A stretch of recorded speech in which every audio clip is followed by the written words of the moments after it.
Olá, gigantes! Muito bom dia, muito boa tarde, muito boa noite, independente do horário que você chega no nosso canal para assistir mais uma entrevista dessa academia que semanalmente traz pessoas que podem inspirar você. Do meu lado, a minha amiga jornalista Paula Azar. Tudo bem, Paulinha? Tudo bom, Pedro? Tudo bem. E deixa eu já fazer um convite para você que está assistindo a gente, que é acessar o site academiadegigantes.com.br, porque vem aí o prêmio Gigantes do Ano. Gigantes do Ano, que você, inclusive, pode participar. Acesse o site, veja como, se inscreva. Pode dar um up na tua carreira. O prêmio Gigantes do Ano que vai premiar os maiores nomes em cada uma das suas categorias de todos os países de língua portuguesa. Um evento que vai acontecer em Portugal em abril de 2025. E você, se tem uma história bacana, se é um empresário, se tem uma história de superação, acesse o site academiadegigantes.com.br, prêmio Gigantes do Ano, e faça a sua inscrição. A gente quer conhecer a sua história e quem sabe você não pode ser um dos premiados desse prêmio tão bacana, não é isso? É isso aí. E quem é o nosso gigante de hoje, Paulinho? Olha, o gigante de hoje é Gabriel Gami, médico do esporte, mergulhador, escritor e corredor de montanhas. Dr. Gabriel acaba de lançar o livro Do Fundo do Mar ao Topo das Montanhas, com histórias de superação e desafios. Vivendo na pele a dualidade entre ser médico e paciente, com 2 próteses no quadril, ele já correu milhares de quilômetros de montanhas. Ele vai vir contar várias histórias. Obrigada por ter vindo, Gabriel. Eu que agradeço a oportunidade de trocar essa ideia com vocês. Como foi sair da pediatria para ser instrutor de mergulho com uma especialidade que não é para qualquer um, que é mergulhar com tubarões? Não foi fácil, foi uma paixão. Aquela coisa, eu estava terminando a residência de pediatria, me apaixonei pela paz do mergulho, pela atividade. Não vou te dizer que eu saí de cara vendo tubarões, porque, como a Paula sabe, é difícil encontrá-los assim, qualquer mergulho, você tem que ir atrás. Então, eu me apaixonei pela atividade, vi ali uma oportunidade de negócios. Não foi fácil com a minha família, meu pai era médico, família de médicos, digamos que eu virei um pária por algum tempo lá no métier da família, mas isso tudo foi superado e foram anos e anos de trabalho como instrutor de mergulho. E como é que foi essa reação? Inclusive, era essa a minha pergunta. Como é que foi a sua reação, a reação da família quando você falou, não, vou ser instrutor de mergulho, terminando medicina, como é que funcionou isso? Eu estava no último mês da residência de pediatria, chamei meu pai. Pai, eu vou para o México, eu vou fazer o curso de guia de mergulho primeiro e depois vou fazer o curso de instrutor. Ele, tá bom, mas e aí você para e vem trabalhar no hospital? Eu não, eu vou ser instrutor de mergulho. Meu pai era um pai maravilhoso, um cara trabalhador, mas ele era um cara super sério. Eu só vi uma lágrima, ele parou de falar comigo por um tempo. Minha mãe segurou a onda, ele falou, você tem casa para morar, mais nada, cara, se vira. E foi a melhor coisa que podia ter acontecido, porque pela primeira vez na vida eu tive um desafio não só pessoal, mas financeiro. Falei, peraí, agora eu tenho que me virar. E fui viver do mergulho. Então foi, ao mesmo tempo, triste, porque eu desapontei meu pai, mas para mim foi uma libertação. Porque me deu toda uma carreira que depois faz uma volta toda e acaba me jogando na medicina de novo. Porque mesmo no mergulho, né, doutor Gabriel, você conseguiu, no mergulho, trabalhar como médico também, né? Porque você fez curso no DAM e fez com a certificadora PAD como primeiros socorros, né? Na verdade, esses são cursos que o instrutor de mergulho acessa, você não precisa ser médico. Eu fui depois de 2 anos como instrutor na minha primeira escola de mergulho, com 0 experiência empresarial, eu aprendi a dar aula de mergulho. Daí, para você ser um empresário e ter sucesso, é uma distância gigantesca. Eu cometi um outro grande erro. Em vez de trabalhar numa escola de mergulho, numa loja de alguém, eu fui querer abrir a minha de cara e, empreendedor. Obviamente, mas não deu certo. Aí eu fui para os Estados Unidos fazer o curso de medicina hiperbárica, que envolve aquelas câmaras de recompressão que tratam os acidentes de mergulho, mas também tratam uma série de doenças. E lembro, voltei todo orgulhoso, pai, vamos botar uma câmara hiperbárica no hospital. A família tinha um hospital, mas naquela época as câmaras não estavam vistas como um tratamento estabelecido. Obviamente eu vi um não gigantesco. Bota o rabinho entre as pernas e fui para o Projeto Aqua, que tinha uma câmara hiperbárica, mas a câmara só estava lá como um enfeite. Tentei ativar a câmara, comecei a trabalhar com ela e um mês depois eu estava dando aula de mergulho de novo. Voltei para o mergulho, aí passei para a formação de instrutores de mergulho e por um tempo eu deixei a medicina de lado. Até que eu fui chamado, a Escola Paulista de Medicina tinha as primeiras pós-graduações de medicina esportiva e ninguém sabia como dar aula de medicina do mergulho, que é uma atividade esportiva e estava explodindo. As escolas de mergulho estavam no boom, fim dos anos 90, começo dos anos 2000, se formava mergulhador a rodo e os problemas surgiam e ninguém sabia o que fazer. Então a Escola Paulista me chamou para começar a dar aula nas pós-graduações de medicina esportiva. Então, de certa maneira, eu botei um pezinho na medicina esportiva, mas não quis clinicar na época. Eu sou dono de escola de mergulho, sou dono de agência de viagem de mergulho. Não é muito ético eu aprovar, fazer o exame médico das pessoas que vão viajar ou que vão fazer curso na minha escola. Então eu separei as coisas e deixei de lado. E o que te levou, Gabriel, a seguir esse caminho? Porque é como você falou, estava se formando em medicina, a família dona de hospital, você tinha tudo para estar tranquilo, né? Para seguir o caminho que já estava traçado. E você pulou totalmente fora disso, inclusive enfrentando talvez essa decepção momentânea do seu pai. O que te levou a fazer isso? Então, eu olho a minha vida, ela é pautada por esporte. A culpa é do meu pai, meu pai que está lá em cima, mas meu pai me jogou no esporte com 10, 12 anos, era aquele menino desajeitado, fazia esporte nenhum, nós não tínhamos joguinhos nem celular, mas eu ficava na TV, ficava lendo gibi, não fazia nada. Meu pai começou a me levar no clube, eu comecei como tenista, quis ser tenista profissional, faltava talento e não só faltava talento, mas poderia até ser um profissional meia-boca. Meu pai, percebendo o problema, já me botou numa escola forte para ir tirando, mas, ao mesmo tempo, eu estava sempre ligado a alguma atividade esportiva. E com o excesso de atividade esportiva, vieram as lesões com a idade. Começaram a vir as lesões e começou a vir os enfrentamentos. Eu não aceitava muito a ideia de parar. Então, de qualquer maneira, o tênis não foi um problema enquanto eu era garoto, mas eu transitei por diversos esportes e, obviamente, quem transita por diversos esportes, se não for bem orientado, e na minha época, particularmente, não existia orientação. Tenista jogava tênis. O jogador de futebol só jogava futebol, não tinha fortalecimento, musculação, alongamento, nem sabia que existia. E aí as lesões vêm. E à medida que eu fui transitando pelos esportes por hobby, além do mergulho, eu fui sendo vitimado por lesões e passei a me interessar também. Como é que é isso? Será que a gente vai deixar as pessoas se arrebentarem o tempo inteiro e não fazer aquela medicina preventiva, etc. E aí, de certa maneira, eu fui voltando a me aproximar.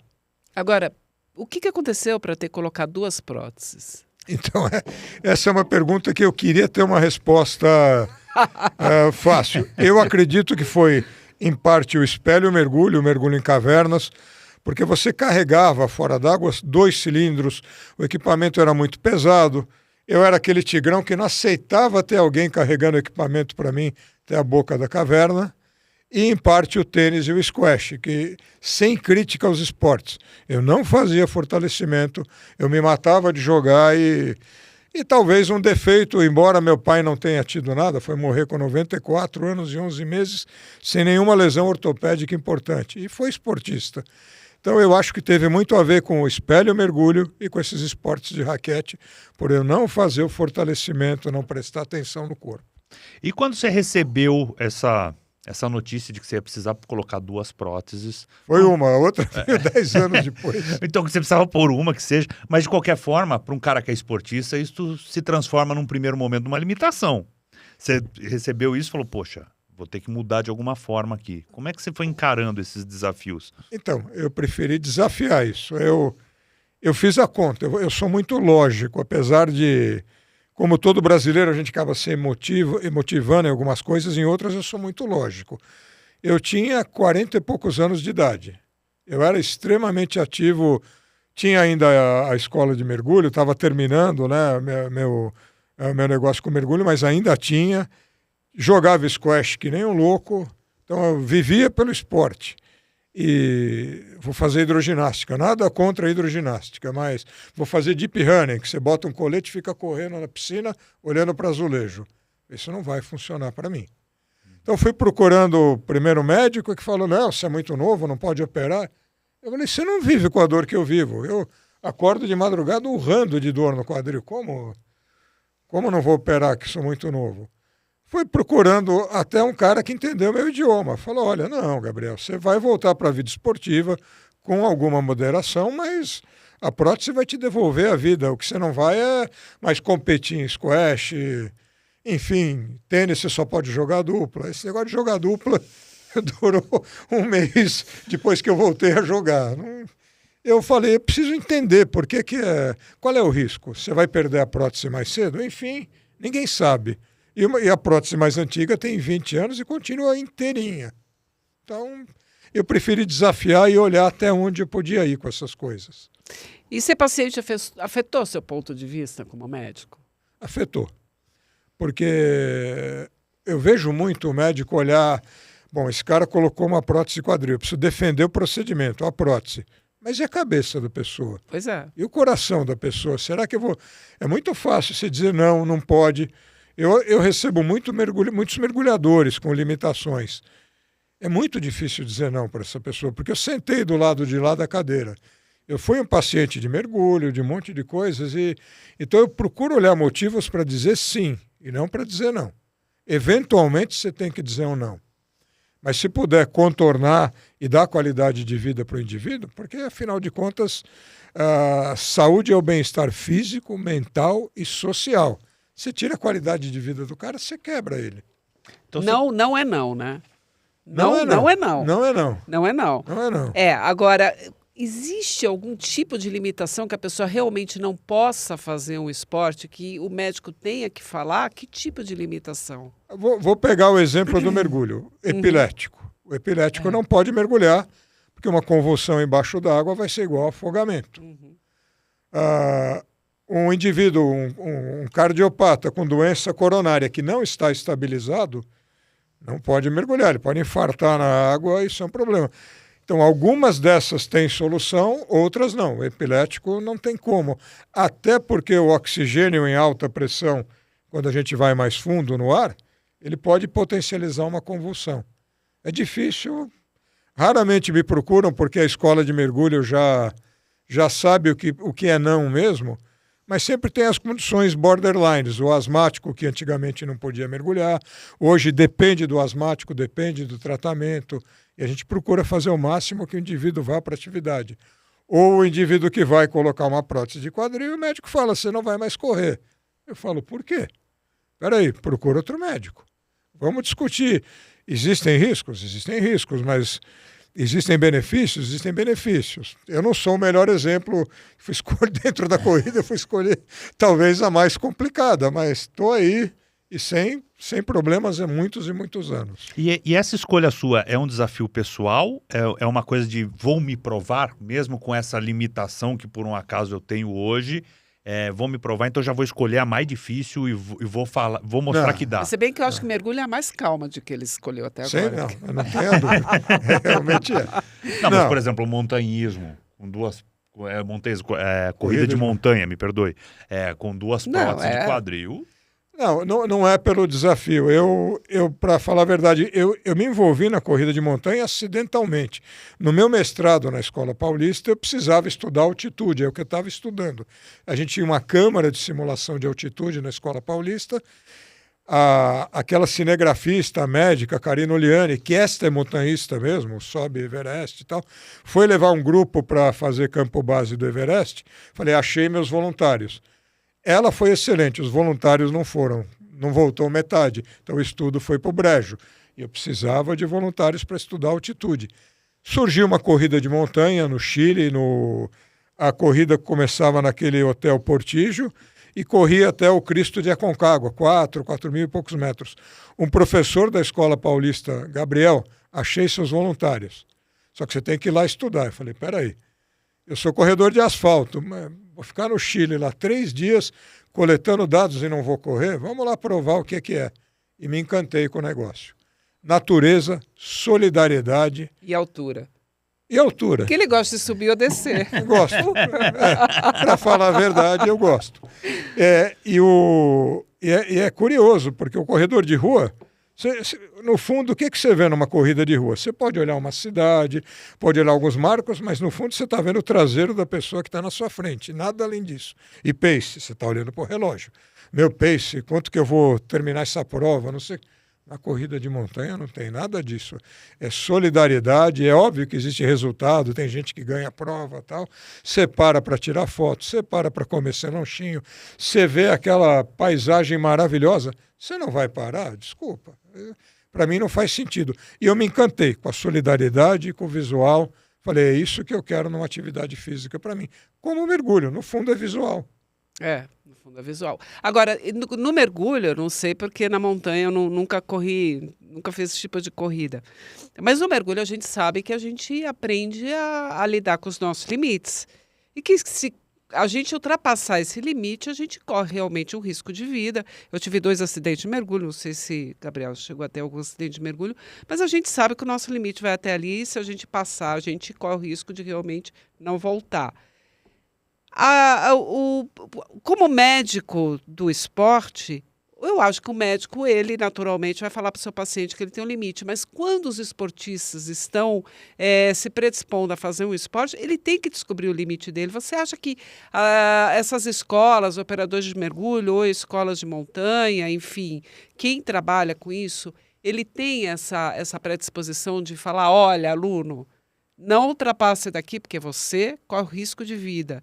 Eu vou dar um exemplo, que infelizmente um exemplo que todo mundo ficou sabendo, porque era uma pessoa famosa, que foi o triatleta João Paulo Diniz, que sabia que tinha uma cardiopatia séria, mas ele sempre desafiou o limite dele. E ele acabou tendo um infarto depois de um fim de semana de uma competição.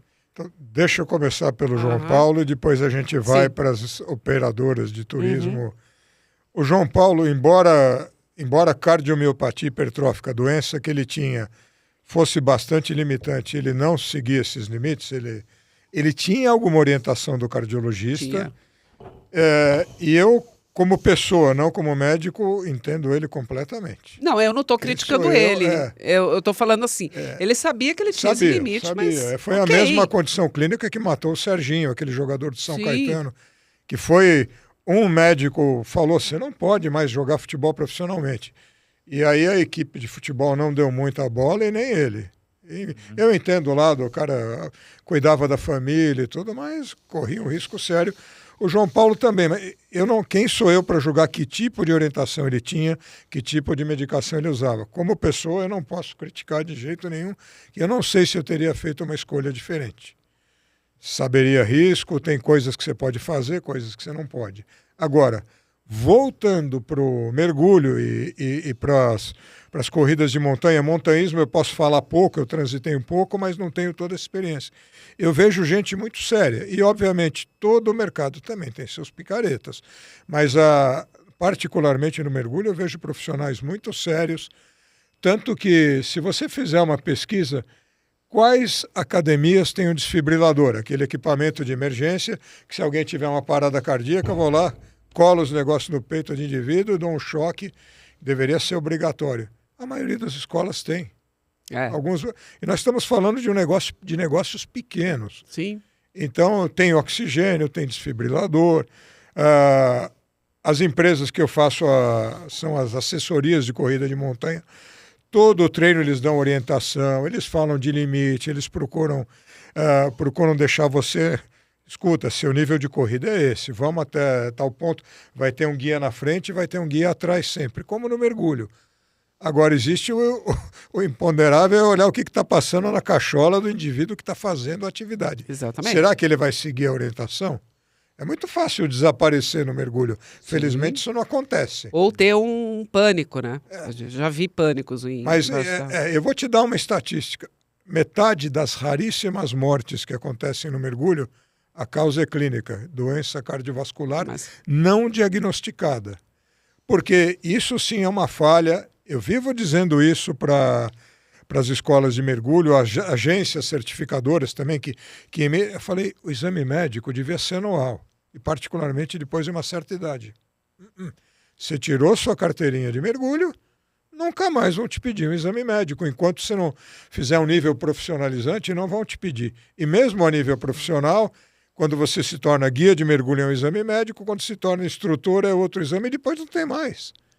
Quer dizer, eu tenho 64 anos, vou fazer 65. Como é que alguém me aceita para uma atividade sem o check-up anual? E nunca me pediram para mergulhar de novo.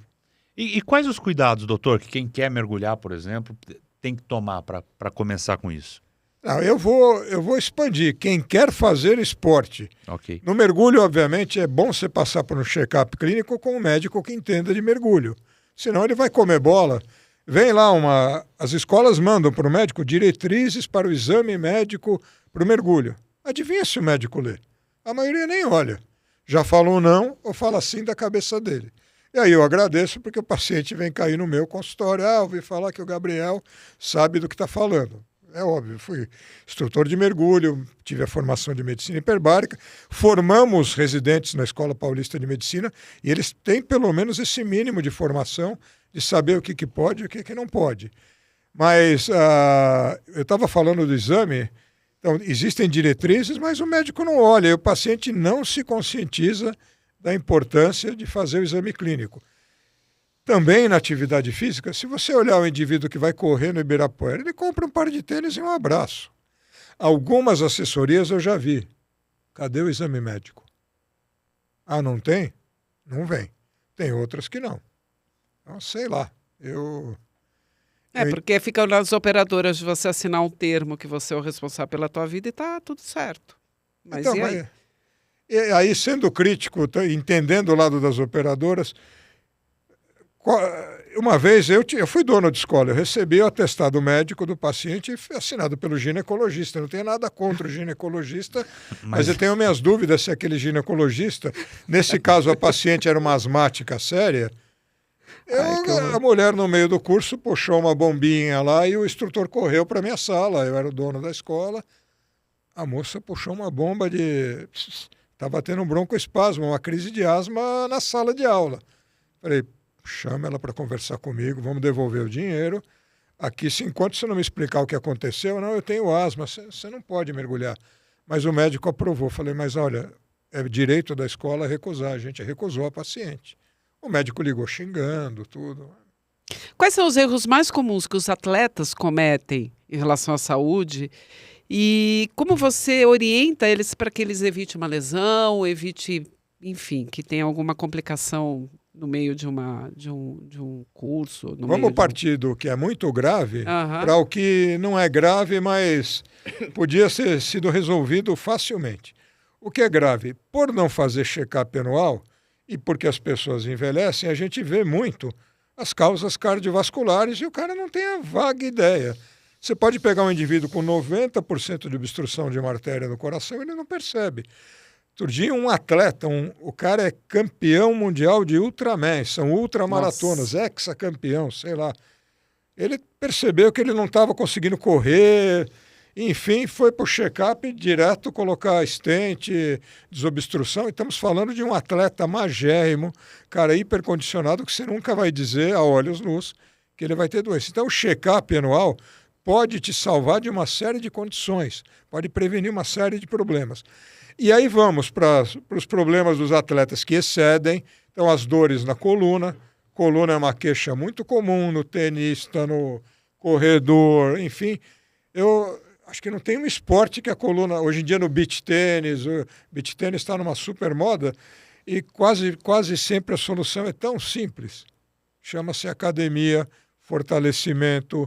Vamos treinar mais, jogar menos. É doído? É doído. Mas é um tratamento melhor do que uma cirurgia e assim por diante. Então eu vejo os atletas errarem muito. Atleta nem tanto, porque o atleta, ao invés do esportista, o atleta tem meta. Então eu tenho uma meta. Minha meta é sempre, no comecinho de dezembro, correr o tal Cruce de Los Andes, que é uma maratona de 100 quilômetros em 3 dias. Eu me preparo, faço toda a periodização, fortalecimento, etc., pensando nessa prova do fim do ano. O esportista não. Fulano, vamos jogar beach tênis no sábado? Ele vai quinta tomar toda, sexta ele pula a academia. E ele esquece que as lesões podem acontecer. Então, eu vejo esse erro muito comum. O indivíduo não se prepara para a atividade física que ele quer fazer. Então, para ter o bônus, precisa ter o ônus. Essa prova de Los Angeles que você falou... Los Andes. Los Andes. É uma prova de resistência, que são 3 dias aí de 100 quilômetros, não é? Sim. E como que você se prepara? Quando começa essa preparação? Bom, qual que é esse processo? Se eu fosse um atleta profissional, eu estaria começando a me preparar em março, abril. O educador físico daria uma planilha, uma série de... obviamente, você não puxa o treinamento muito forte no primeiro semestre, mas a partir de agora, no segundo semestre, a gente começa a pensar quantos quilômetros de montanha eu estou treinando, quantos de corrida em São Paulo, quanto de musculação. Então, eu estou no momento que a minha educadora, Gabriel, agora é fortalecimento. Nós vamos correr 30, 40 quilômetros por semana, é pouco. Para quem vai correr 30, 40 por dia em 3 dias, é muito pouco. Mas está na hora de fortalecer para depois esticar a parte aeróbica, o fortalecimento cardiovascular, que quem faz endurance, esses esportes de distância e tal, já tem uma base, né? Agora, se você pegar alguém que você vai construir do zero, é outra história. E frequentemente eu pego pacientes. Tem uma moça que foi me procurar no fim do ano, o marido dela fez essa prova ano passado e eu vou fazer esse ano, comecei a treinar. Legal. Então, educador físico estamos periodizando, check-up 2 vezes por ano, vamos olhar como é que você está. No segundo semestre já voltou para a gente olhar a parte cardiovascular, a evolução dela. Então, está fazendo direitinho. Eu não estou falando de uma atleta, estou falando de uma esportista com uma meta. E hoje você dá palestra também sobre tudo isso. E me diz como que é esse paralelo entre o esporte e o que a pessoa pode usar na vida dela no dia a dia, né? Como que você traça esse paralelo do que você aprendeu, do que você passou, enfim, e leva isso para o dia a dia das pessoas que assistem suas palestras? Vamos pegar 2 pontos muito importantes: limite e superação. Então, existem limites que você não pode passar mesmo. Então, você matar alguém, você vai preso. Se você aprontar, você vai preso, mas seu corpo também tem limites. Eles podem ser expandidos. Então, uma das coisas que eu gosto de entender é quando você ouve um não, vamos olhar esse não. Por que esse não? O que é que me fez no meu trabalho não fazer esse procedimento? O que é que fez na minha atividade física impedir? Será que realmente é uma limitação absoluta ou ela é relativa? Será que eu tenho caminhos para contornar isso? Como é que transforma o não em sim, né? E sim, sem me arrebentar, né? Também, porque eu também passei pelo lado negativo das coisas, que talvez se eu tivesse tido melhor orientação ou escutado os sinais do meu corpo lá atrás, talvez essa prótese tivesse vindo 10, 15 anos depois. Não sei. Quer dizer, a gente também fica remoendo. Eu também detesto fazer isso com o paciente. Remoer o que já passou, porque já passou. Então vamos ver como é que eu posso transformar esse não em um talvez ou em um sim. Então limites podem ser expandidos. Às vezes não, muitas vezes sim. Vamos ver, cada história é uma brincadeira. Eu tenho no livro 2, 3 personagens, um deles é um diabético tipo 1, desde os 18, 19 anos, ele corre ultramaratona. Eu corro uma de 100 em 3 dias, ele correu uma de 250 direto. Uau! Um diabético que depende de insulina, de glicose. Você imagina o grau de controle. Se você for procurar um médico comum, vai mandar um não na testa dele, daqueles. Teve uma moça que acabou falecendo de câncer, também era uma corredora de montanha, uma atleta de aventura fantástica, e comeram bola. O câncer dela foi pego tardiamente. Ela optou por tratamento alternativo. Ela sabia que poderia durar alguns meses ou um ano a mais. Mas com qualidade. Com qualidade de vida. Eu não sou o médico que pode questionar sim ou não, mas eu admiro o que ela pôde ter de resto de vida com qualidade, de curtir o que ela gostava de fazer. E um outro rapaz que teve 2 transplantes de coração e de medula. Uau. E voltou a correr, voltou. Esse indivíduo ficou internado quase 1 ano em isolamento na pandemia. Não só pela pandemia, como pela... Imagina. E está aí dando exemplo, palestrando. Então, limites, a gente pode sim expandi-los. Eu não posso dizer atropelar o limite. Expandir. Meu limite era esse, agora é esse, e agora vamos ver de onde isso vai. Superação é algo muito pessoal. O indivíduo vê alguma coisa na frente dele, por que eu não posso superar isso? Pode. Mas precisa pensar, planejar. É o que você perguntou antes. Como é que é esse teu ano aí? Eu quero superar, por exemplo, eu vou para o curso de Los Andes. O ano passado eu acabei virando mais médico do que corredor, porque teve uma pessoa no segundo dia, uma amiga pessoal que estava, casal de amigos meus, ela estava em 3º lugar na categoria dela no curso, e eu não vou chegar nunca em lugar nenhum, eu só quero chegar. Pô, quando eu a vi, eu falei, no segundo dia ela mancando, para tudo, eu estava correndo com outro amigo, falei, vai embora, vou cuidar dela, mediquei, fui seguindo com ela no segundo dia. E aí, como o meu tempo já estragou de vez, no 3º dia eu falei, virou a enfermaria do Dr. Gabriel, lá no acampamento à noite, e no 3º dia eu segui acompanhando uma outra paciente, e depois um amigo meu que no ano anterior tinha desistido no meio da prova, falei, você não vai desistir, mas vamos sem loucura, vamos superar isso aí. O indivíduo estava numa fadiga, eu e outro amigo colamos nele, ele terminou a prova. Fomos os recordistas de tempo excesso de tempo para terminar, mas terminamos. Então a gente vai sempre com gostinho. Esse ano eu quero fazer tempos não melhores que o do ano passado, porque tiveram essas particularidades, mas melhores do que o do ano retrasado. Sem loucura. O que é que eu posso fazer? Eu tenho que abrir mão de certas coisas. Então a bebidinha do fim de semana acabou. Primeiro semestre estava tudo em paz. Segundo semestre, nem a cervejinha. Não vou falar de marca, mas são aquelas 0 e olhe lá. Uhum. Que depois de uma corrida longa morro de vontade, mas não vai ter. É o fortalecimento que eu não morro de amores, mas eu sei da importância. Então, pagar a continha na academia, uma alimentação mais adequada, sono, tudo aquilo que eu tento falar para os pacientes. Mas você pode expandir isso para outras coisas da sua vida. Para o seu trabalho. Por que você está estagnado? Você queria um upgrade aí? Que você foi buscar treinamento adicional, você foi buscar conhecimento adicional que te torne mais valorizado no mercado de trabalho ou na sua profissão, se você é um autônomo, se você é um médico, um advogado, o que te tornaria mais brilhante aos olhos, hoje em dia, infelizmente, aos olhos da mídia, porque é isso que funciona, da mídia social. Por que você não está brilhando? O que é que você pode agregar dentro de preceitos éticos? Também... Eu venho de uma área na medicina esportiva que eu compito com alguns profissionais excelentes e com um monte de bandido cuja função é socar bomba e coisas que não são muito saudáveis para as pessoas. Virou a febre da suplementação, né, doutor Gabriel? Não vamos confundir aí, Paula, suplemento com... Tá, com bomba. Não, com ele bomba. está falando de bomba, mas eu estou Mas falando também sim, virou... sim. Tem gente que acorda e toma 60 comprimidos. Não vamos confundir suplemento com comida. 90% dos pacientes que entram no consultório poderiam ter tudo resolvido comendo corretamente. Tem 10% dos atletas que não dá. Eu mesmo não consigo, pelo meu volume de treinamento, eu teria que comer muito mais proteína do que eu como. Eu já não gosto tanto de algumas proteínas animais, então acabo tendo que recorrer aos suplementos, mas aqueles que seguramente não te façam mal. Mas o problema é que a turma vem para essa outra vertente, o culto pelo corpo. O cara não quer saber das consequências. Se fosse saudável, eu também fazia, pessoal, faria comigo. Mas eu não acho que seja.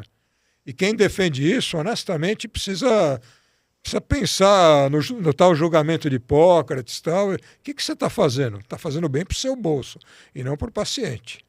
Agora, na Olimpíada de Paris, teve uma falta de desinformação que eles acharam que podia dar alimentação vegana para todos os atletas. Pois é.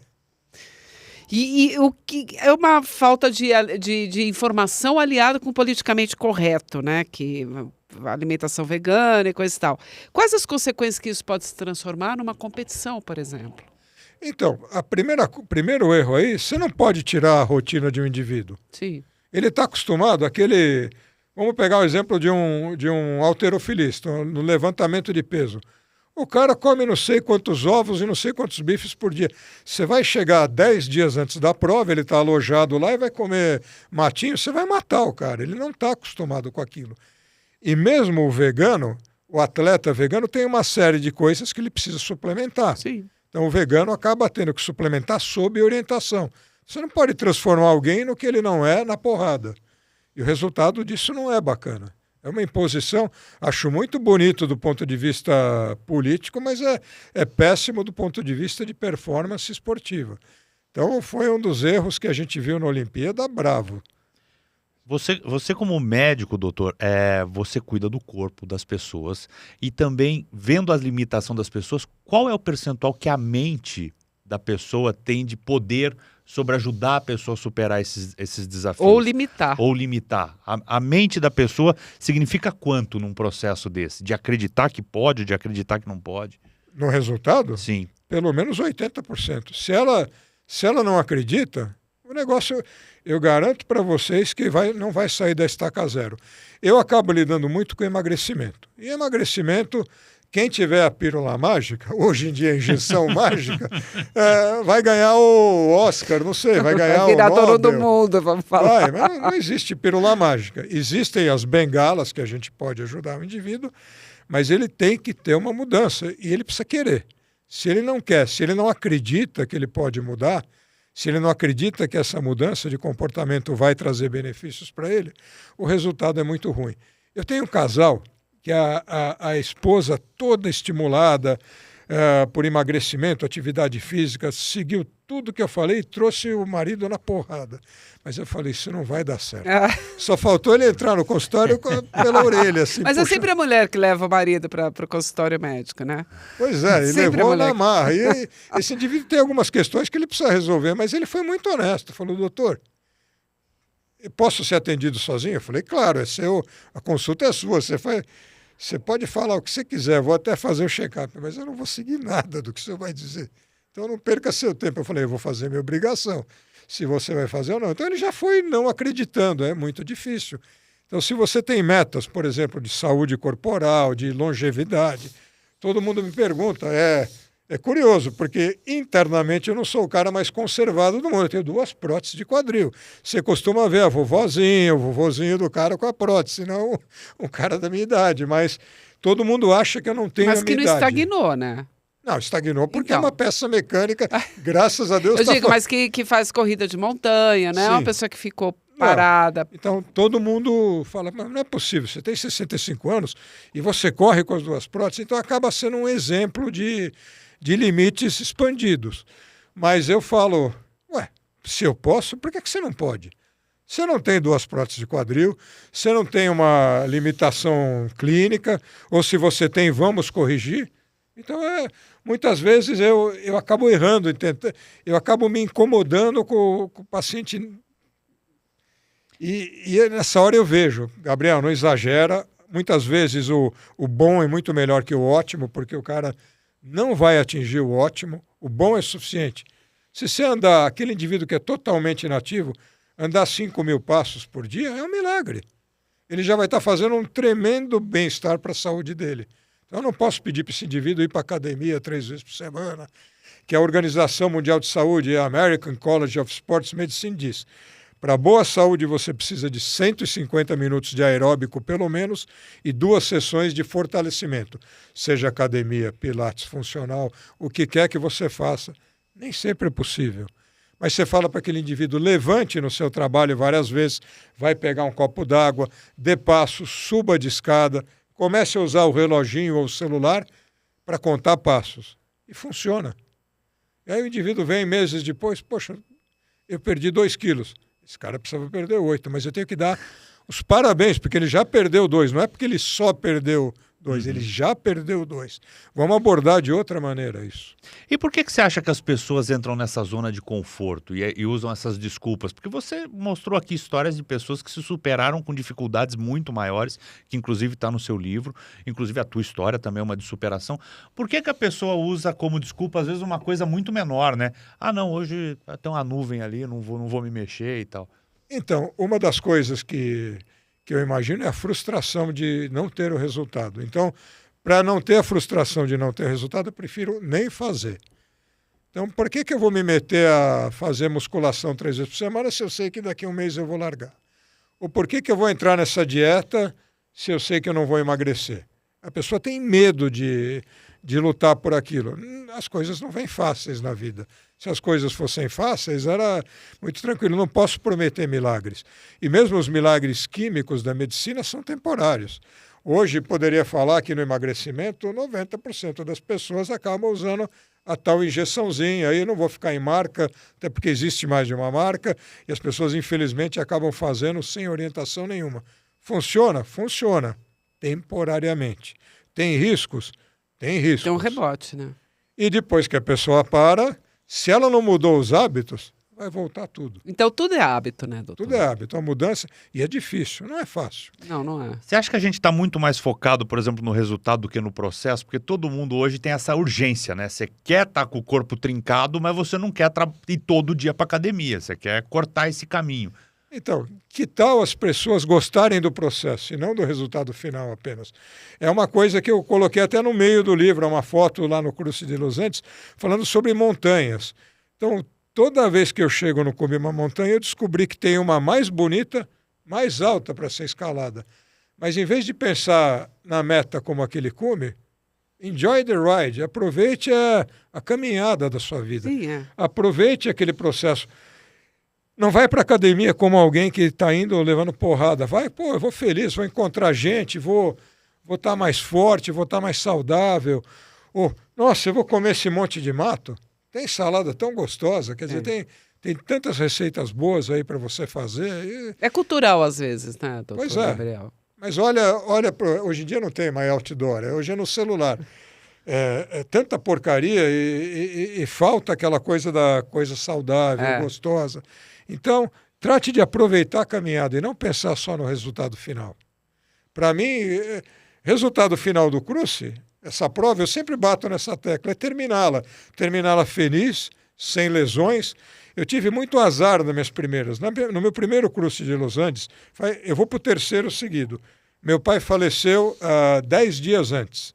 Ele fraturou, meu pai que era um exemplo de superação, tinha 94 anos e 11 meses, ainda era lúcido, trabalhava e safenado, tinha tudo que era comorbidade, mas era um touro, quebrou, um ano antes ele quebrou um dos fêmures aí, sobreviveu e fez o que não devia, voltou a andar sem bengala, sem nada, quis superar o que não era mais superável, porque um ano depois ele quebrou o outro lado, o velhinho perde o equilíbrio. Meu conselho para os velhinhos, sejam cuidadosos com tombos, pessoal.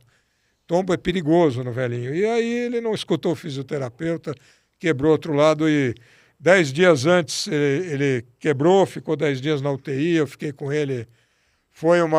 Então para mim foi um downgrade assim de um ano que eu já tinha operado a coluna, tinha tido uma série de coisas e aí quando eu estava bom para ir, aconteceu isso. Eu acabei indo como uma forma de luto.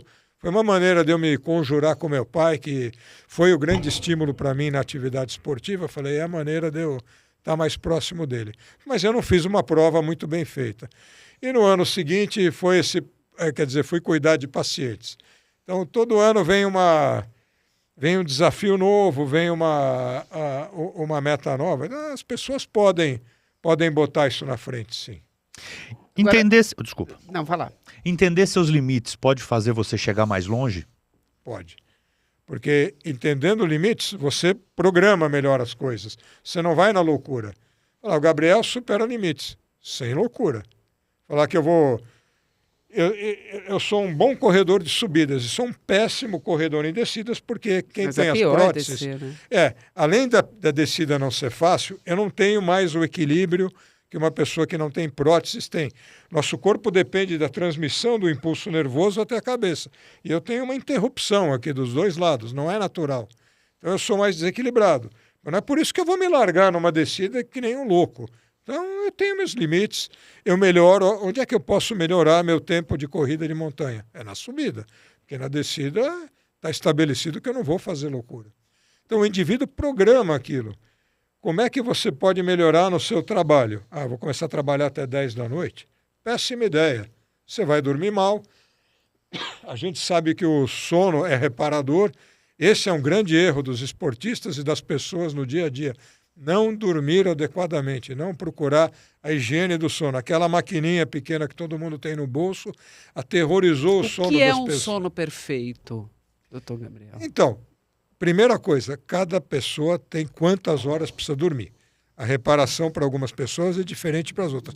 Mas é aquele bom sono REM, uma boa quantidade de sono, que você acorde descansado, que você não acorde várias vezes, que é algo que, à medida que a gente fica mais velho, tende a piorar também.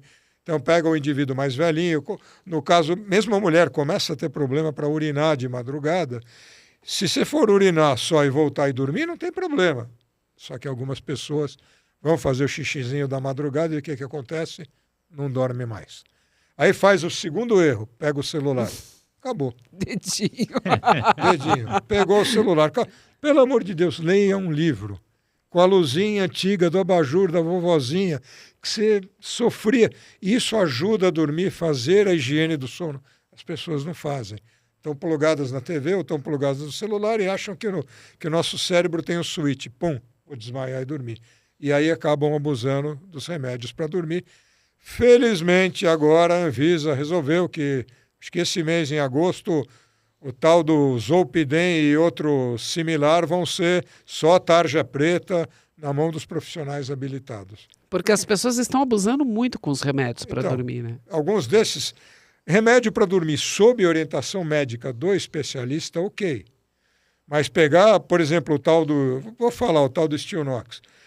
A vida média desse remédio é 3 horas e tinha nego tomando 3 por noite. O cara tomava às 10 da noite, à 1 da manhã ele acordava, tomava outro às 4 da manhã, então ele não tem higiene do sono, ele corre o risco de acordar embriagado e pumba, cai duro e se arrebenta. E o esporte ajuda a pessoa, né? Na hora certa, Paulo, isso precisa ser na hora certa. Tem gente que se faz esporte à noite e piora, tem gente que melhora, que vai e dorme. Então, cada um, que é outro princípio da medicina esportiva, individualidade. O que funciona para um pode não funcionar para outro. Pedro. O Pedro vai fazer um esporte à noite, ele fica pilhado. Não é bom. Vai fazer o esporte de manhã. Ou eu adoro correr à noite. Eu chego, janto, um abraço, vou dormir. Então é muito individual. Então, Pedro, a gente tem que olhar o paciente, aquela pessoa. Estou olhando para o Pedro, estou olhando para a Paula, eu não estou olhando para a regra geral. O que funciona para um não funciona para outro. Mas que a turma falha no sono, falha de monte. A gente está ficando refém de comprimido? A gente resolvendo tudo na base do comprimido? Porque como tem uma farmácia em cada esquina, a pessoa acha que é mais fácil às vezes. Uma dor de cabeça, vai na farmácia. Ou não sei o quê, vai na farmácia. Tudo é comprimido, tudo... Então, Pedro, a gente está num país onde até alguns anos atrás você comprava antibiótico sem receita. Isso gerou a geração dos germes bombados, porque vai gerando resistência aos antibióticos e tal. Então a gente não pode ir para um lado nem para o outro. Você não deve se medicar desnecessariamente. Mas eu preciso alertar o cuidado contrário. Eu vou te dar um exemplo, é o tal do remédio para o colesterol. Existe uma reação por causa de um médico que faz campanhas contra o remédio de colesterol, e não é para você dar o remédio de colesterol para quem não precisa, mas quem precisa tem que tomar. E o que eu tenho de reação de pessoas, eu não vou tomar, não sei o quê, eu vou tratar com a corrida, com... Meu amigo, seu colesterol está 300. Você pode dar a volta à Terra, que seu colesterol vai baixar para 250, que ainda é muito alto. E se eu fiz um exame das suas artérias do pescoço, que é um exame muito simples, e você já tem placas de arteriosclerose causadas pelo colesterol, e você não vai medicar, procura outro médico, pelo amor de Deus, porque começa a ficar sem alternativas para te ajudar. Então, nem ao excesso, né? Porque as pessoas... O indivíduo está com um resfriado comum e vai comprar o tal remédio que é um antiviral que só funciona para H1N1. Nem a falta. Então vamos ter um equilíbrio. Vamos, antes de tomar certos remédios, consultar o profissional da área, porque senão você faz besteira. Particularmente com qualquer coisinha eu vou tomar antibiótico. Os bichos ficaram anabolizados. As pessoas estão ficando mal acostumadas também, porque hoje elas jogam no Google e elas têm O o Dr. santo. Google. O doutor Google tá curando as pessoas em casa. Mas também tem uma outra coisa, né, doutor Gabriel? Tem muita gente que não tem acesso ao médico, né? E aí fica muito complicado, porque se... Ok, quem tem o acesso ao médico, ir ao médico para fazer uma consulta, olha, eu tô com uma gripe, será que eu tomo um antigripal ou entro com antibiótico? Ok, mas para entrar com antibiótico tem que ficar explicado que você tem que, óbvio, ter um tratamento médico mais próximo. Mas não dá para a pessoa ir toda hora ao médico. É muito complicado isso no Brasil, né? A gente vê seria bom se as pessoas tivessem um acesso mais tranquilo. Então, Paulo, eu vejo, vamos voltar no Google, eu vejo isso, não vejo só com olhos ruins, porque você obtém informação e muitas vezes você vai no médico com algum grau de informação correta e pode te ajudar a escapar de uma roubada, às vezes. Porque tem excelentes profissionais e péssimos profissionais. E eu já vi gente fazer diagnóstico certo da própria condição pelo Google, mas substituir um médico quando ele é necessário não é uma grande ideia. Agora, você falou uma triste realidade e gostaria que o SUS fosse perfeito. É o que temos. Está longe de ser perfeito. Honestamente, é melhor do que o de muitos países. Sim, por aí. Com certeza. Porém, eu sou voluntário numa universidade, todas as quartas-feiras a gente atende lá, e eu vejo os problemas. E eu vejo um menino que é instrutor de mergulho, ele tem a escola dele, ele está com uma tremenda artrose de quadril. Esse indivíduo precisa colocar uma prótese, a fila de espera de 1 ano e meio, 2, pelo menos. O que eu vou dizer num negócio desse? Falar que o SUS é maravilhoso? Para presidente, para governador, para político, me desculpem se eu não podia falar, mas não vai ser maravilhoso para aquele indivíduo como nós, para o trabalhador, porque ele vai entrar numa fila. E esse instrutor de mergulho não vai trabalhar, porque... Está sofrendo uma barbaridade. Eu estou tentando encaixá-lo num hospital público, ver se consegue. Então, como é que a gente fica com o indivíduo que está com a vida interrompida? Ele depende disso para viver e ele não tem uma condição financeira, não tem plano de saúde. E hoje a gente vai descobrindo que os planos de saúde vão virar um objeto de luxo. Ah, com certeza. E esse indivíduo, o que eu vou fazer com ele, meu Deus? Objeto de luxo com regras próprias, né? Então, pois é. E quando eu falo como é que se deixou chegar nesse ponto, quem tem acesso aos melhores hospitais de São Paulo, etc., estão preocupados com isso, mas a população geral vai se estrepar. Não, e eu digo de toda hora procurar um médico nesse termo, que não é para todo mundo, a gente sabe, e hoje em dia mais ainda, né? Que muitas pessoas tiveram que abdicar plano de saúde, o plano de saúde agora é só coletivo, não pode mais ser individual, ficou um imbróglio aí. E aí, como é que as pessoas podem melhorar a condição de saúde dela? Tomando vitaminas, o que o senhor sugere como um médico para quem quer praticar esporte e que não tem a condição de ir ao médico assim a todo momento? Primeiro, se conseguir um check-up no SUS, vá, é melhor que nada. Uhum. Tá, se conseguir, vá.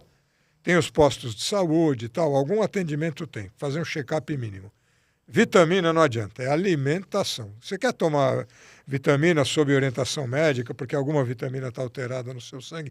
Legal, senão eu vou onerar seu bolso desnecessariamente, quando você pode, com uma alimentação saudável, partir para o básico, que são legumes, verduras, frutas, as proteínas animais, a proteína vegetal. Então, procurar algum grau de orientação, fazer o seu esporte no começo com moderação, não sair. Existem grupos voluntários, eu vejo em São Paulo, no Ibirapuera, tem professores voluntários, as igrejas, tem uma série de alternativas para você buscar atividade física. E começar com moderação, não comece atropelando. Mas como é que eu vou buscar uma alimentação saudável? O ideal era você consultar um nutricionista, mas custa dinheiro. Então, procurar boa informação, saber diferenciar a boa da má informação, mas partir do básico, porque a vovozinha sabia, come salada todo dia. Era o prato colorido. Então, as frutas, os legumes, a salada, não exagerar na bebida alcoólica. É outra coisa que, infelizmente, a cultura levou a gente para um lado muito ruim, que o álcool com moderação faz bem. Não Não faz. Sociedade Brasileira de Cardiologia colocou diretriz, não existe dose segura de álcool. Você toma o álcool com muita moderação, um pouquinho, é muito provável que não faça mal. Mas falar que eu vou tomar meu vinhozinho para a saúde, particularmente se você é um diabético, você não está fazendo uma grande coisa para o seu corpo, não. Então, seja muito moderado com essas coisas. Então, maneirar bastante na bebida, refrigerantes, essas coisas açucaradas, o açúcar refinado não é saudável. Então, procurar os alimentos mais naturais possíveis. É muito bom. Agora, eu queria voltar um pouquinho, com a sua licença, para falar do mergulho, porque ele é especialista em câmara hiperbárica, e é tão difícil um especialista em câmara hiperbárica, e eu queria, doutor Gabriel, que o senhor falasse o que é uma câmara hiperbárica e que benefícios ela pode fazer para uma saúde que não seja só um acidente de mergulho. Ainda bem que você perguntou, Paula, porque eu tenho tido... Eu não trabalho mais com câmera, eu fiz o treinamento e tal, mas eu tenho tido procura de pessoas, atletas, que querem fazer sessão de câmara hiperbárica para melhorar a performance. Isso não funciona. A câmara hiperbárica é um compartimento onde você vai ser lacrado e vão aumentar a pressão. No fundo, o que eu vou dar para você a mais é oxigênio em alta pressão. Então, eu vou oxigenar mais seu sangue e seus tecidos. Para o que isso vai funcionar? Para muito poucas coisas, particularmente algumas infecções, tratamento de algumas infecções, para alguns enxertos em cirurgia plástica, em queimados, existe indicação para as feridas do diabético e para as doenças do mergulho. Para as doenças do mergulho ela pode funcionar. No mais, inventaram um monte de coisas e começaram. O atleta dorme na câmara hiperbárica. Bacana para ele. Então, enquanto ele está dormindo, ele está sendo mais oxigenado, só que esse oxigênio em excesso pode gerar uma série de radicais nocivos para o corpo. Então, não é assim. A exposição prolongada à alta pressão parcial de oxigênio também pode queimar o tecido pulmonar, queimar os alvéolos, pode haver consequências. Se fosse mágico, eu dormia toda noite numa câmara hiperbárica. Não é? Ia ter hotel só de câmara hiperbárica. E tem o contrário, tem o doping contrário, né? Os indivíduos que querem aumentar os glóbulos vermelhos no sangue. Então, do mesmo jeito que eu tinha uma câmara na Escola Paulista para simular baixa pressão, esse indivíduo dorme simulando altitude. Ele dorme lá numa barraquinha lá e simula 3, 4 mil metros. De dia ele volta para o dia a dia dele, obviamente. E, teoricamente, essa falta de oxigênio faria o corpo dele produzir mais glóbulos vermelhos, o que é o que os ciclistas faziam como doping, jogar eritropoetina no sangue para carregar mais oxigênio e ter melhor performance. Então, a gente sabe que esse indivíduo vai ter uma péssima noite de sono, que na altitude você dorme muito mal, e o resultado é muito ruim, essa ideia de dormir à noite na câmara hipóxica para depois treinar... O resultado também é muito ruim. Então, a turma está sempre procurando atalhos. E como que você vê a medicina esportiva aí para os próximos anos? Para onde que você acha que a gente está caminhando?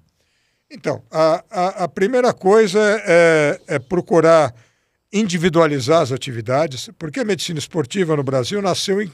Vamos ver se vocês adivinham qual a atividade, que ela era forte. No futebol. No futebol. Não, fala esporte, é só futebol. O médico do esporte no Brasil nasceu do futebol. Nos outros países não, porque o futebol era muito fraco. Medicina esportiva nos Estados Unidos era muito mais avançada por causa do futebol americano, esportes com lesões muito mais importantes e tal. Mas aqui era só futebol. Então, a individualização, que o médico entenda a particularidade de cada atividade esportiva. Ajude, e a outra coisa, o médico do esporte tem que estar integrado com o educador físico, com o nutricionista, com o fisioterapeuta. A gente não trabalha sozinho. Quando eu pego um atleta, eu tenho que discutir com o educador físico o que ele está fazendo, com o nutricionista se ele está suprindo tudo que o indivíduo precisa, e com o fisioterapeuta se houver necessidade, quando houver de consertar alguma lesão. Então o médico do esporte tem que transitar em tudo isso. Tem que individualizar. O que a modernização está trazendo? Aí a indústria de suplementos é gigante. Suplementos que possam ser benéficos versus suplementos que a gente sabe que a indústria vende barbaramente e que não tem eficiência nenhuma. Infelizmente, tem as duas vertentes. Tem coisas que podem te beneficiar e tem coisas que não vão te beneficiar. Outra vertente da medicina esportiva é mudar até o nome para medicina do exercício e atividade física. Porque eu vou usar o exercício como uma ferramenta de saúde para aquele indivíduo que não é esportista, não é atleta.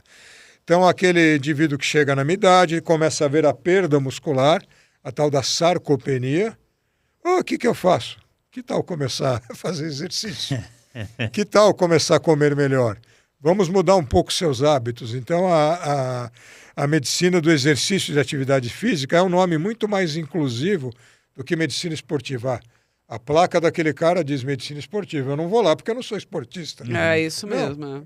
Dá uma... O médico do esporte hoje é um clínico geral que usa a atividade física como um remédio inicial.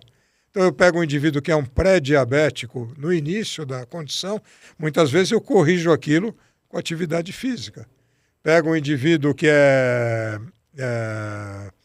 que ele tem ali um colesterol meio no limite, eu não disse alto demais. A gente corrige aquilo com atividade física e com alimentação. Então, o médico... Você pode reverter uma pré-diabetes com atividade física?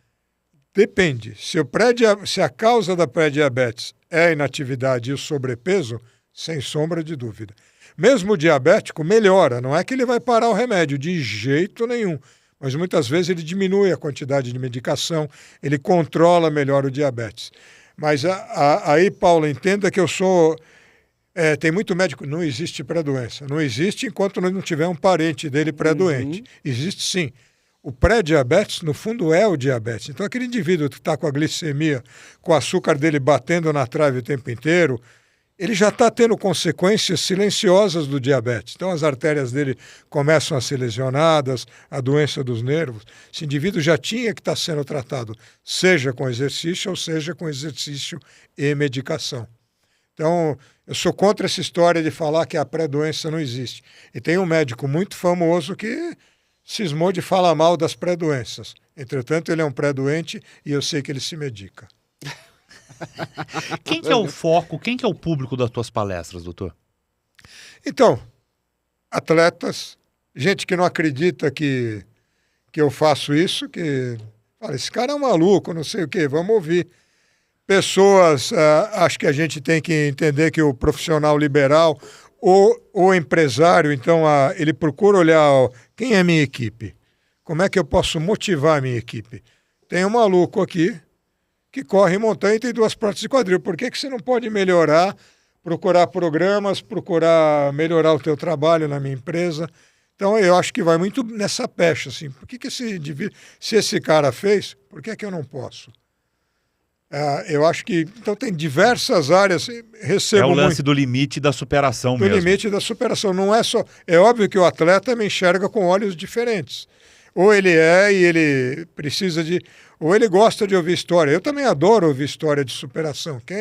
Quem sou eu para... Na Olimpíada, todo dia eu estava chorando quando eu via algum atleta. Você vê a nossa judoca, você vê a Rebeca. Rebeca com 2 operações. Pois é, com o joelho... A Thaísa do vôlei lá, com o joelho quase mecânico, quer dizer...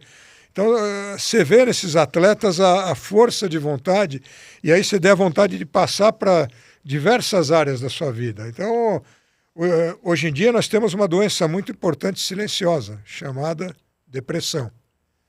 E é óbvio que a depressão precisa ser abordada pelo especialista, mas ela precisa ser abordada multifatorialmente também, que as pessoas no entorno entendam. Eu falo no meu livro, eu passei por uma depressão e... Veja, eu por causa de uma condição clínica não podia tomar remédio para depressão. Como é que eu consegui na porrada superar a atividade física? Amigos e atividade física e obviamente a terapia. Quisera eu poder ter tomado o remédio, mas eu não podia. Então, e é a doença do século, né? Nossa, é incrível. E dessa nova geração, infelizmente, porque os recursos... Primeiro, talvez porque a gente faça mais diagnóstico, porque antes, cala a boca e fica quieto, você não tem nada. Levava porrada dos pais e a criança ia para o quarto lá. Hoje ela é muito comum. A pandemia piorou muito aí a quantidade. A condição de suicídio, né? Que aumentou Pois muito entre adolescentes. Agora, o senhor a tua formação é pediatra, né? Primeiro. Como o senhor vê hoje a condição física das crianças que só querem teclar? O que os pais podem fazer para incentivar, ou pode ser feito até dentro das escolas para incentivar elas a fazer exercício físico? Você expandiu bem. Pais e escola. Escola, sim. Porque a criança passa horas por dia na escola. Na minha época, a educação física era obrigatória e era um prazer. Hoje, eu fui buscar minha filha na escola outro dia, estava tendo jogo lá e metade da classe dela estava na quadra e a outra metade estava no celular, na arquibancada. Que dureza, não? Então, nem a escola, às vezes, reforça a importância da atividade física. O pai precisa dar um exemplo. Então, a minha filha, posso dizer, ela sofreu alguns anos aí sem atividade física, não sei o quê. A gente foi até achar o que ela gosta. Que não adianta se enfiar na porrada. E eu cometi esse erro. Levei minha filha para academia. Ela parecia que estava indo para o funeral. A educadora que estava cuidando dela, Gabriel, vem cá. Sua filha adora quando eu pego um colchonete e ela dá uns chutes aí, finge que está lutando. Bota ela no que ela gosta, artes marciais. Eu vou perder minha boquinha com você. E minha filha hoje é taekwondoteca, está adorando, legal. Já vai para o 4º exame de faixa. Então, primeiro você tem que dar o exemplo. Diminuir o uso de celular. Se você não diminui, como é que você quer que seu filho diminua? Educar, né? Então, educar. Depois, na escola. Leve seu filho para atividades lúdicas ligadas ao esporte, mas não force o esporte competitivo. E esse foi outro erro. Minha filha tinha exame de faixa no taekwondo, eu já ficava. E quando é que você vai chutar a cabeça daquele ali ou daquela? Pai, para com isso, eu faço para me divertir. Filha, me expressei mal. Vamos lá, eu vou ficar muito orgulhoso de você estar participando. E é isso. Faça seu filho ver a felicidade nos seus olhos dele estar fazendo alguma coisa que ele gosta, não que você gosta. E olha, eu fui levar minha filha para mergulhar e deu errado. Na piscina ela adorou, fez o curso com meus sobrinhos também que adoraram. Na hora do mar foi uma desgraça. Ela veio chorando. Pai, eu não quero mergulhar. Filha, pelo amor de Deus, você não precisa mergulhar. Você não tem que cumprir algo que é do papai. Se algum dia você quiser mais velha, agora, assunto encerrado, eu quero que você seja feliz. Então, não forçar. Se você força aquela atividade física na criança, você está tirando ela da atividade esportiva. E eu aprendi com meus erros. Gabriel, a gente está chegando no final aqui da nossa conversa, uma conversa muito bacana. Se você pudesse, de tudo que você aprendeu, de tudo que você teve de experiência na vida, deixar uma única dica a quem está assistindo a gente agora. Uma dica para essa pessoa levar para a vida dela, que vai modificar a vida dessa pessoa. Qual seria a sua dica de ouro? Bom, eu vou usar uma frase que não é minha. O limite é determinado pelos seus sonhos, pelo tamanho dos seus sonhos. É óbvio que você não pode levar isso ao pé da letra. Existem limites aos quais você não pode passar, senão daqui a pouco você é patologista e não clínico. Daqui a pouco a gente vai levar a loucuras. Nada disso. Mas procure expandir seus limites. Procure planejar. Você pode superar uma série de coisas, mas com planejamento. Não faça as coisas nas loucuras. E uma mensagem para casa para todo mundo. Se vacine para dengue, por favor. Eu não aguento mais. Estamos entrando no inverno e eu ainda pego o caso de dengue no consultório. Eu não sou infectologista, gente. Tá demais uma mesmo. Mensagem grave de saúde. O que é ser um gigante para você? É isso, é não ficar no lugar comum. É procurar novidades, procurar estar se aperfeiçoando naquilo que você faz. O dia que você falar, eu não tenho mais nada para aprender, você está morto. Porque a gente sempre tem que aprender. Para pensar o que era 20 anos atrás a tua vida e como ela é hoje. O mundo é dinâmico demais. E a gente tem que ter essa dinâmica e estar sempre aprendendo. É isso. Gabriel, quem quiser acompanhar você, saber mais da tua história, te seguir nas redes sociais, como é que faz? Eu tenho o meu Instagram, Dr. Gabriel Gunmi, todo junto, meu nome com o DR de doutor na frente. Tem o meu livro, quem se interessar, Do Fundo do Mar ao Topo das Montanhas. Pode ser comprado no site da editora Labrador, também na Amazon ou outras livrarias. Tanto o virtual como o livro de papel. É sempre mais gostoso, especialmente para a turma que vai me inventar de ler à noite no celular. Má ideia. No máximo um Kindle, pessoal. Obrigada, doutor Gabriel, pela entrevista. Eu que agradeço. Obrigado. E agora, para a gente encerrar, doutor, a gente faz o seguinte, a gente olha para aquela câmera ali e dá um tchauzinho, porque semana que vem a gente volta com mais um Academia de Gigantes. Uhul!